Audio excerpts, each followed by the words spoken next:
Hola, hola, bienvenidos al podcast. Mi nombre es Génesis Abigail Hernández Castellanos de la Universidad de San Carlos de Guatemala, Facultad de Humanidades, Departamento de Letras. Y pues hoy vamos a hablar sobre la obra de Antonio Quilis, de la obra La Métrica Española, para el curso de Teoría de la Poesía y del Ensayo. Así que empezaremos para poder descubrir más sobre este increíble libro. Iniciamos. Bueno, primero, ¿quién es Antonio Quilis? Él fue un destacado lingüista y académico español, conocido principalmente por sus investigaciones en el campo de la fonología y la gramática del español. Él nació en 1930 y falleció en 2020. Fue uno de los especialistas más importantes en los estudios de la pronunciación y las variaciones dialectales del idioma español. Él escribió el libro Métrica Española, el cual fue publicado en 1972, la cual es una obra fundamental en el campo de la métrica y la prosodía del verso en la literatura española. Su importancia radica en que ofrece un análisis increíble y detallado de las estructuras métricas y rítmicas del verso en la lengua española, aportando una base sólida para el estudio de la poesía en el ámbito hispanohablante. El libro de Antonio Quilis se compone de 3 capítulos que son el verso, la estrofa y el poema. Vamos a iniciar con nuestro capítulo 1. En el capítulo 1 nos habla sobre el verso, que se compone de importantes puntos. El primero es el acento. Este se refiere a las sílabas acentuadas y como el acento depende de la belleza del verso. Luego está la estrofa, donde encontramos también palabras acentuadas y palabras inacentuadas en español, donde las palabras con 2 sílabas son las acentuadas y la clasificación de las palabras depende de la posición del acento. La clasificación de los versos en cuanto a la posición de la última sílaba acentuada, estos son fenómenos métricos que logran ser relacionados con la posición del último acento versal y de los versos en cuanto al ritmo de su intensidad.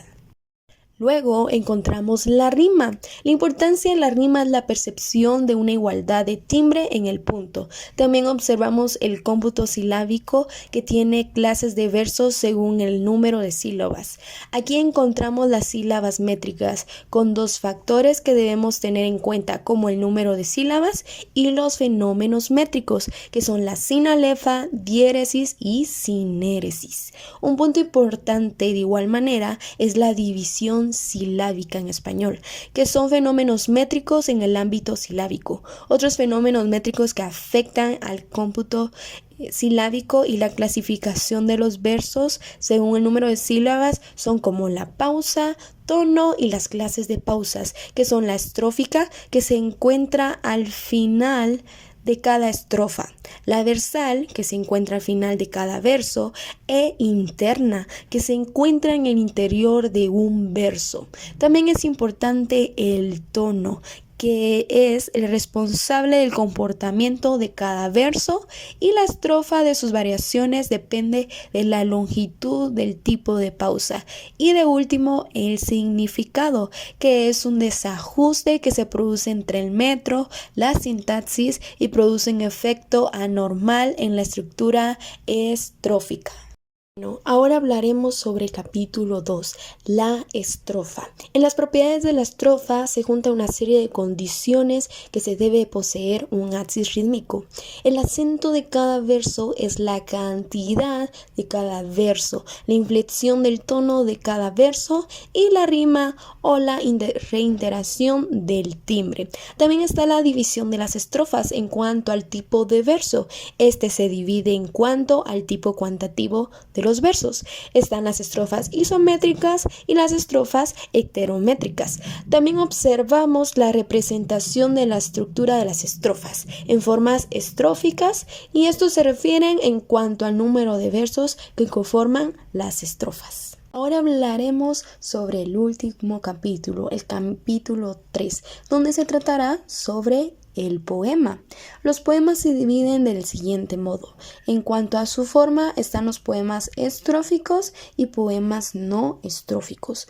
¿Cuáles son los poemas estróficos? Son los que están estructurados en estrofas. Estos se dividen en el estribillo y al pie de los escritos en verso, los cuales son octasílabos. El poema de extensión variable, la sixtina forma por 6, son octosílabos. El poema de extensión es una variable de la sixtina formada por 6 estrofas.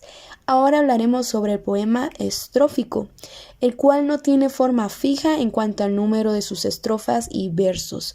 Los poemas no estróficos no están estructurados en estrofas. Se caracteriza por la ausencia de rima y estos poemas de versos libres. Estos se caracterizan por la ausencia de estrofa-rima y la medida en los versos. Esta tiene una ruptura sintáctica de la frase y un aislamiento de la palabra.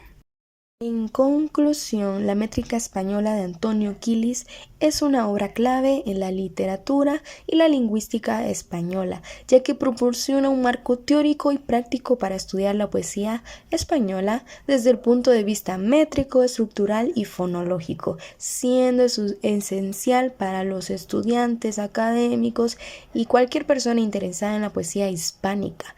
Quilis presenta un modelo sistemático y preciso para descomponer y analizar la métrica de los poemas, permitiendo entender cómo se estructuran los versos y cómo funcionan los distintos tipos de estrofas y ritmos. Esto es esencial tanto como en la crítica literaria como para la enseñanza de la poesía. Muchísimas gracias por prestar atención a este podcast. Espero que juntos hayamos aprendido, enriquecido esos conocimientos sobre la poesía y la métrica española y también conocer sobre Antonio Quilis, el cual fue un gran hombre que nos dejó un legado especial. Gracias por su atención y pasen un bonito día.